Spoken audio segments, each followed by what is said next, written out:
And coming in hot with 6 right out of the gates. Baker Mayfield joining the program. How are you, buddy? I'm doing great. How are you guys? Good weather. Good weather. Beautiful weather. Burrito House, beautiful. It is, man. It's lovely this time of year. Dude, you had yourself a weekend. I got a text from a buddy of mine whose kid was at your camp over the weekend.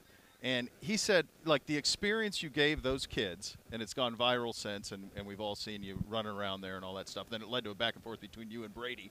And I think you're right. I think you could take out 50 of them. I got a His 7-year-old. strategies, I don't know. That's legit. That's a veteran So move. take That's the right. people Gotta who sneak aren't out. familiar. So this camp, it was incredible the moment you gave these kids.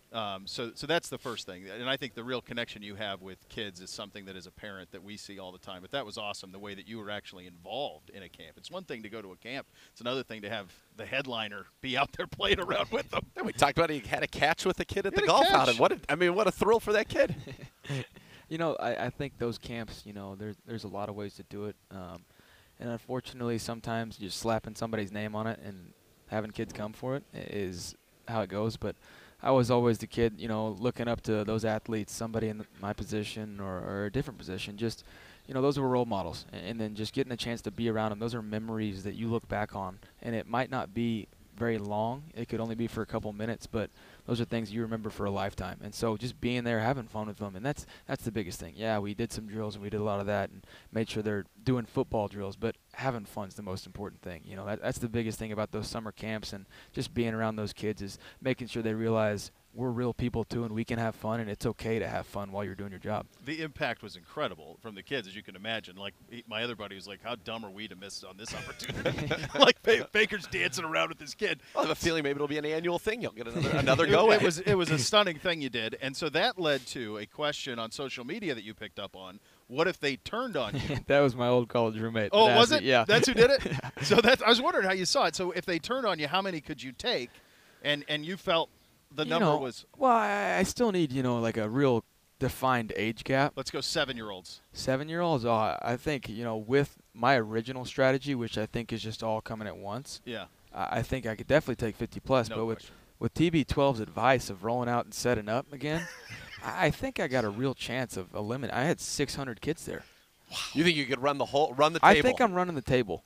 That would be incredible. So I like it. You casually say TB12 as in Tom Brady. So Tom Brady 12's plan, he tweeted back to you and said that with the little strategy session. Yeah, with little strategy, roll out, set up. Yeah. Yeah, you Make gotta him have, come to you. That's, of course, he's had some strategy on it. Savvy move out of him. It You is a definitely savvy get a move. couple hundred that way.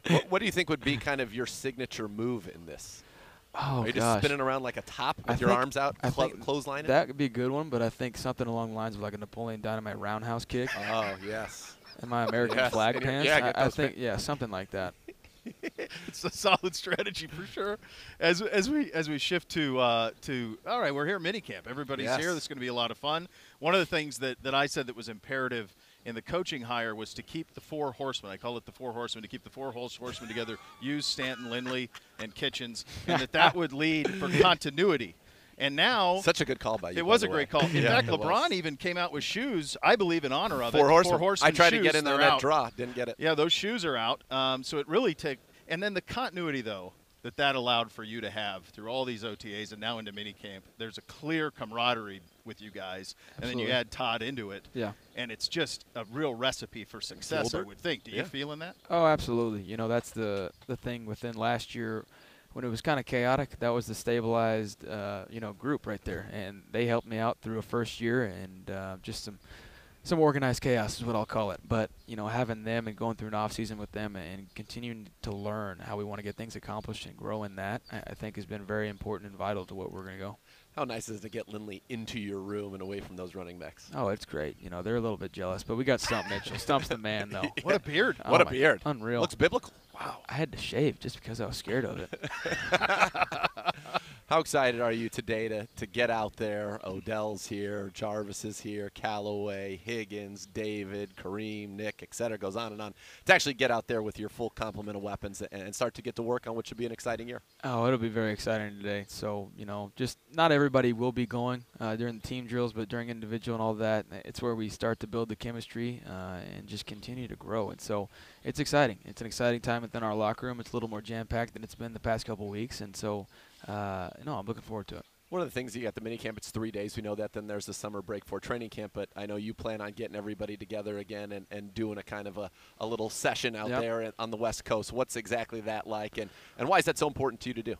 You know, you go so long without throwing at each other, and so just it's important to have a little bit of chemistry, you know, to refresh the mind a little bit. Because if you go almost 2 months without doing anything, no matter who you are, you're not going to remember everything. So it's important to kind of refresh that, then continue the chemistry that we leave here with, and just make sure we come back with camp and we're on the same page. Do you still love just having a catch?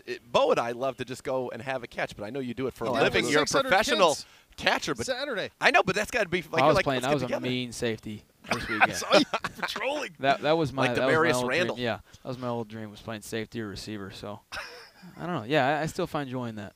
I think the one thing that's as a parent, and it's top down, whether it starts with John and then Freddie to you, and you think about the pillars of the organization, is an incredible love for the game and a love of the locker room and everything that comes with football. And I think when we asked John about, you know, what it led him to you, it was you love the game, you devour the game, and we see that certainly all the time here in the facility, but that doesn't go away. I mean, No. that's something that's just in your blood. Yeah, exactly. And so that's why I'm doing it. I truly love it, and I mean, I'm not sure, you know, how I'm playing football as my job, but it's a dream come true. And so, you know, I love it, and I'm hoping that fire never dies. How about what John has done over the last year, Demarius over there, and the drafting of you and Callaway and Nick Chubb, who, by the way, we think everyone's sleeping on. I don't think people realize how great Nick Chubb is.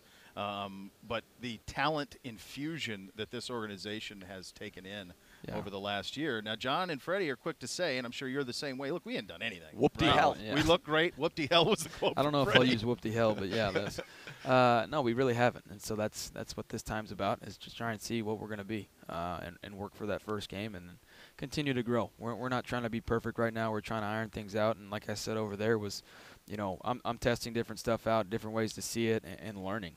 This is a huge learning time right now, and just to iron different stuff out and get on the same page. You know, a lot of people make a lot about the fact the Browns had 3 Monday night and Sunday night football games in the last 10 years. We will have 3 in the first 5 weeks of this season, and that expectations, how is this team going to handle expectations? And we always say, you guys don't know 6, obviously, because don't you thrive on that. You thrive on the spotlight. We have a lot of guys on this team that are certainly much more comfortable in this role, I would imagine. That's what they've done their whole lives, than being on a team. Maybe, hey, let's hopefully go out and win 4 games and come from winning 0 the year before. Big-time college guys, too. We got a lot of Oklahoma, Ohio State, Georgia, LSU guys. I mean, we got a lot of guys. Isn't this more comfortable for you to have expectations and bright lights? Yeah, it's definitely more comfortable to have high expectations, high standards, and so you know, as I say that, we're resetting the standard, you know, making people around here realize that's how it should be.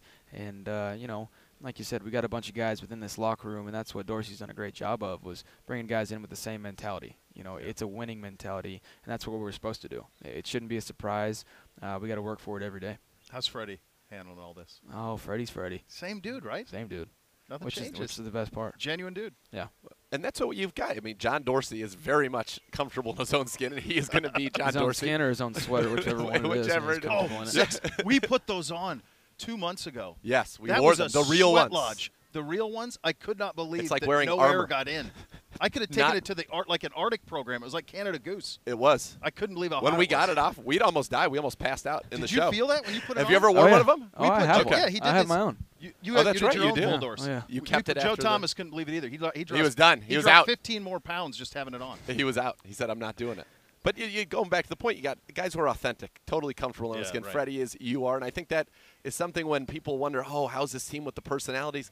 The leadership, top down, you know exactly what you're going to get. They're going to be straight up with you, honest and consistent. And I think, you know, that's something that people thrive on, right? Well, that's huge. Consistency and being upfront about everything, you know, whether it's, you know, person to person, you know, man to man, or if it's about football. We got to have it all out there on the table and realize we're working towards the same goal, and we need to be working at it the same way and getting better with it. Last thing for you, got the wedding this summer. Oh, yeah. Oh, yeah. You've trimmed. Will you go all slicked up? No. There will not be a 12-year-old at the wedding. I got to have a little stubble. If you don't, then you underestimate how that's how it's in California. I don't want to risk a sunburn. You know, it's just Smart. a lot of risk. Yeah, smart. Always thinking 10 steps ahead. By the way, Always. how fun is it to come in this year knowing you're the man? And I know that last year, the #1 pick, and you went through the battle, as it were. It was kind of laid out how it was, and you ended up getting in, and we know what happened there. But how nice is it to come in and that this is my team, and I can be that guy? It's nice to know that I'm more comfortable in a vocal leadership role, and so I can still kind of let that be itself, and then also just I'm more comfortable in the role of having to come here and be the same guy and work for it every day. And so that's the role that I'm in now, and everybody's looking at me to do that, and so I enjoy that. Have fun, man. Enjoy Yes. Minicamp. Thanks for your time. Appreciate it. Thank you very much. Baker Mayfield coming in hot, buzzing the tower on.